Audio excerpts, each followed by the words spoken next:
event. Radio Algeria International, our voice in the world.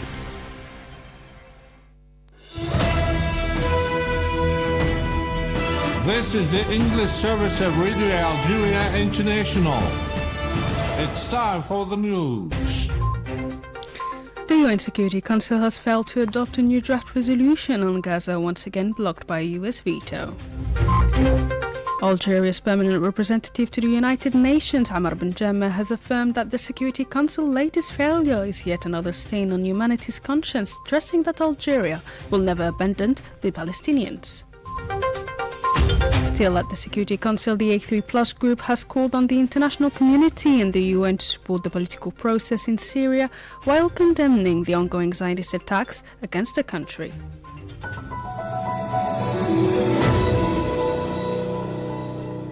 Hello and welcome on Radio Algeria International. I'm your host, Miriam Bershi. Algeria's permanent representative to the United Nations, Ambassador Amr bin Jammeh, has affirmed in New York that the UN Security Council's failure to adopt a draft resolution calling for a ceasefire in Gaza is yet another scar on the conscience of humanity. Mr. bin Jammeh began his speech following the Council's failure to vote on the draft resolution due to the United States' veto despite the approval of the other 14 member states by apologizing to the Palestinian people, specifically in Gaza. In this 10,000th session of the Security Council, with an apology to the people of Palestine, in particular in Gaza, to those whose eyes are turned to this council today. We Algerians, we hear you, Palestinian sisters, Palestinian brothers. Forgive us, in particular in Gaza, where fire consumes, where rubble suffocates. Forgive us because this council could not save your children. More than 18,000 of them have been killed by Israel. Forgive us because this council could not protect your women. More than 12,000 of them have been killed by Israel. Forgive us because this council could not shield your elderly. More than 4,000 of them have been killed by Israel. Forgive us because this council could not defend your doctors, your nurses. More than 1,400 have been killed by Israel. Forgive us because we couldn't defend your journalists. More than 250 have been killed by Israel. Forgive us because we couldn't protect your aid workers. More than 500 of them have been killed by Israel. Forgive us because famine now spreads in Gaza, and this council could not stop it, could not even act to denounce it, because this council could not halt your forced displacement, and because humanitarian aid, is turned into a weapon. And this council, this very council, could not break the siege of Gaza. The Algerian diplomat attributed all of this to the fact that the Israeli occupation is protected and evades punishment not because of international law, but because of the bias in our international system. Despite these sincere efforts, this Security Council was not of any help for you. Why? Because Israel is shielded, because it is immune not by international law, but by the bias of this international system. Israel kills every day and nothing happens. Israel starves a people and nothing happens. Israel bombs hospitals, schools, shelters, and nothing happens. Israel attacks a mediator and steps on diplomacy, and nothing happened. And with every act unpunished, humanity itself is diminished. Colleagues, history will not wait our speeches. It will wait our deeds. When Gaza burned, when children starved, when hospitals fell under the bomb. He called on the 14 Security Council's members vote in favour of the draft resolution, who acted with all conscience and echoed the calls of international public opinion. Mr. Benjamin again addressed the Palestinians, saying, "Be assured that we will not surrender. This is not the last time the Security Council will act, and the international community must assume its responsibility." Palestinian sisters, Palestinian brothers, be assured we will not give up. This is not the last time this council is acting, and the international community must shoulder its duty. President, again, this council failed. Another scar of the conscience of humanity. Shame. Shame on helplessness. Shame in the face of genocide. Genocide unfolding before open eyes. And to those who still deny, read the report. Read the report of the Independent Commission of Inquiry. Its words are clear, and I quote, "The Commission concludes that the State of Israel bears responsibility for the failure to prevent genocide, the commission of genocide, and the failure to punish genocide against the Palestinians in the Gaza Strip. This Council has already failed twice in preventing genocide. Today, it appears we are on the verge of witnessing a third failure. And at this moment, there can be no ambiguity. Each of us must choose either to act to stop the genocide or to be counted among those who were complicit. Mr. President, Palestine has never been surrendered to empires or invaders. Those who sought to subdue it are remembered only in shame.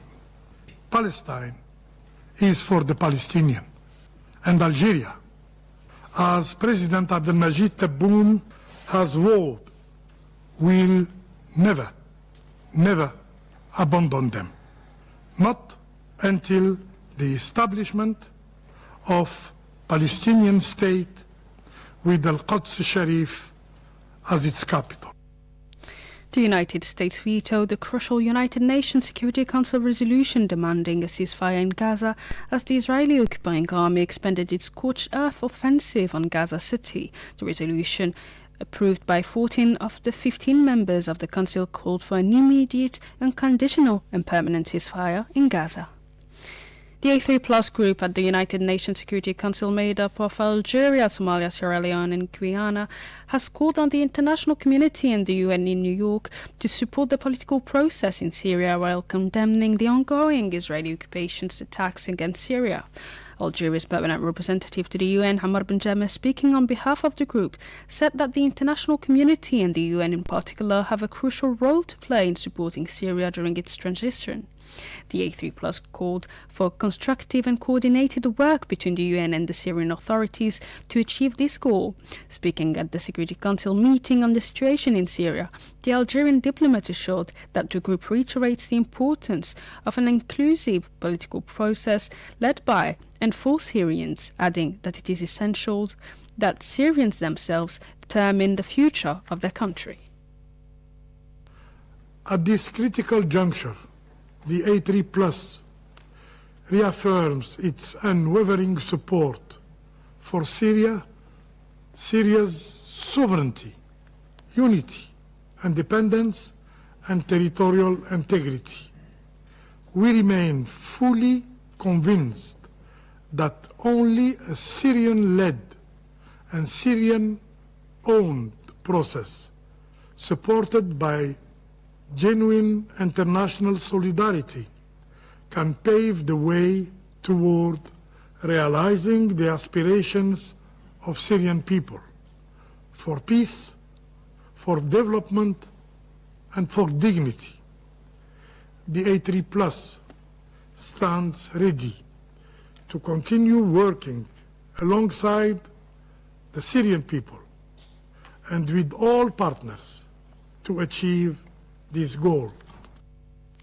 Mr. Benjama stressed the importance of holding inclusive parliamentary elections in Syria, which should be carefully organised to ensure their credibility and legitimacy. The A3+ also called for a ceasefire throughout Syria, encouraging dialogue between all Syrians.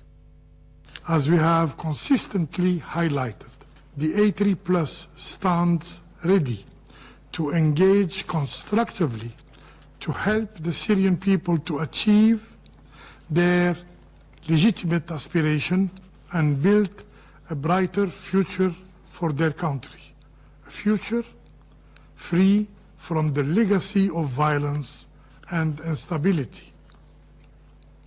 In this regard, we wish to underscore the following 5 points. First, silencing the guns and fostering dialogue among all Syrians is essential for the country's stability. We welcome the efforts of the Syrian government and its endeavors to extend security and stability throughout all of its territory, including the roadmap for resolving the crisis in Suwaida and stabilizing southern Syria. Mr. Benjama warned that the ongoing confrontation between Syrians risks fueling instability and creating fertile ground for the resurgence of terrorism.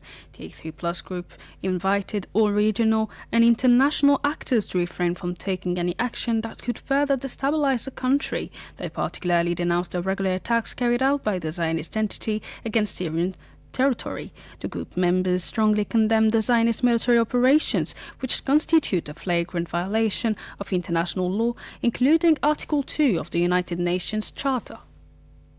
We strongly condemn Israel's military operations, which constitute a blatant violation of international law, including Article 2 of the United Nations Charters.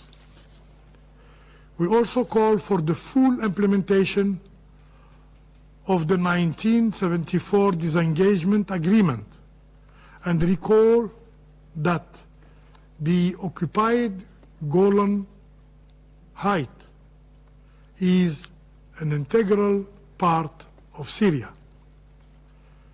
as reaffirmed by Security Council Resolution 497.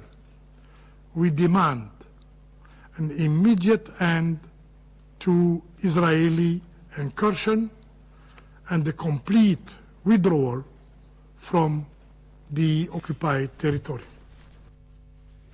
The group calls on donors to honor their commitments and urges the international community to provide significant and sustainable aid to Syria. UN Under-Secretary General for Humanitarian Affairs and Emergency Relief Coordinator Tom Fletcher has expressed concern about the humanitarian situation in Syria, stressing that more than 70% of the population is in need of assistance. At the Security Council meeting on the situation in Syria, Mr. Fletcher reminded Council members of the scale of the disaster, stressing that more than 1 million people are suffering from serious food insecurity. He warned that despite improved cooperation with the authorities, progress in the delivery of aid and a significant increase in distributions, only 18% of this year's humanitarian appeal has been funded. For his part, UN Special Envoy to Syria, Geir Pedersen, who resigned from his position, said that Syria's survival depends on two imperatives: political stability and international support, notably an easing of unilateral sanctions against the country. He added that any external interference is unwelcome in such a context of internal fragility. The Norwegian diplomat denounced the strikes launched last month by the Israeli occupying forces, launched this month by the Israeli occupying forces across the country, as well as reports of the presence of Zionist ground commandos in southern Damascus. He highlighted that such interventions are unacceptable and must stop, stressing the need to respect Syrian sovereignty.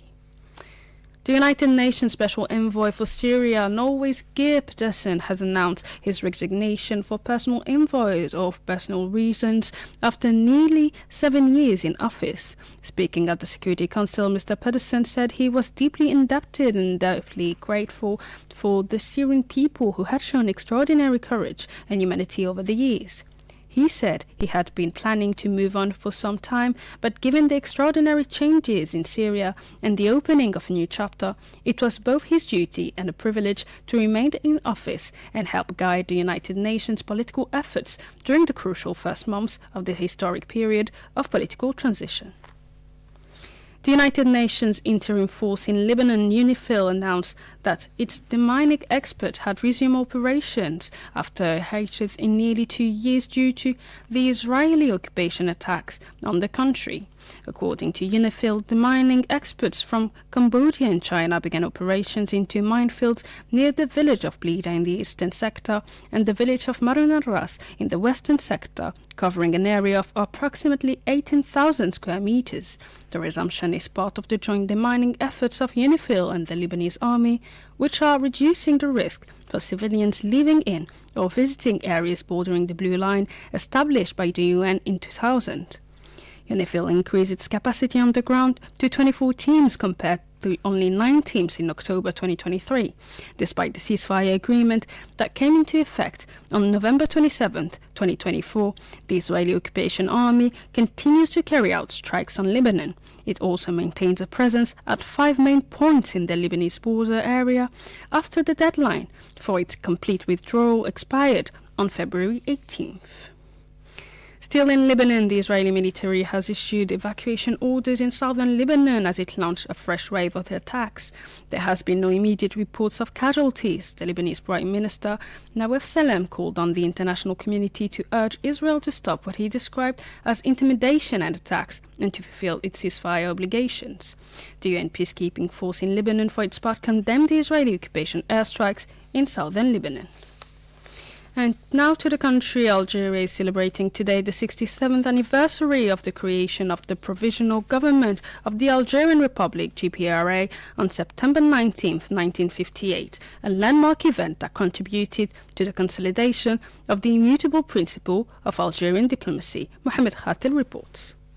The commemoration of this anniversary comes at a time when Algeria has regained its rightful place at the regional and international levels, faithful to its consistent diplomatic principles and its commitment to defending the right of peoples to self-determination, working for respect for the sovereignty, independence, and territorial integrity of states, non-interference in their internal affairs, support for just and legitimate causes, good neighborliness, cooperation, peaceful resolution of conflicts, respect for international law, commitment to the principle of non-alignment, and advocacy for a multipolar world. In a world gripped by great upheavals and turmoils, Algeria continues to fully assume its role as a regional force, independent in its decisions and positions, enjoying the respect of all peoples and states who see it as a loyal, reliable, and credible partner, as the President of the Republic, Mr. Abdelmajid Tebboune, emphasized during his last meeting with representatives of the national media, reaffirming that the principles of Algerian diplomacy are directly inspired by the values of the glorious November Revolution. From the early years of the Liberation War, the need to give the revolution legal protection on an international scope and to unify the efforts of its leaders became evident. The National Council of the Algerian Revolution, CNRA, meeting in Cairo from August 20 to 27, 1957, decided to create the Provisional Government of the Algerian Republic, officially proclaimed on September 19 of the following year. The GPRA established itself as the legitimate representative of the Algerian people during the Evian negotiations, which led to the signing of the ceasefire agreement on March 19, 1962, and then to independence. According to historians, the GPRA, from its inception, endeavored to make the voice of the revolution heard through the participation of several of its members in international conferences and fora, particularly African and Arab ones, and by making visits to sister and supporting countries. Members of this government participated in the international conferences in Accra, Ghana in December 1958, Monrovia, Liberia in August 1959, and Tunisia in January 1960. Following the proclamation of the creation of the GPRA, more than 30 Arab, African, Asian, and American countries recognized this government, which played an important role on the international scene and succeeded in concluding dozens of international agreements and treaties. The Director General of National Security, Ali Badawi, has presented the Algerian police's approach to combating transnational organized crime, urging the strengthening of constructive cooperation between law enforcement agencies around the world during his participation in the Global Forum on Public Security Cooperation held in the People's Republic of China. That's it for today's news bulletin. Stay tuned on Radio Algeria International.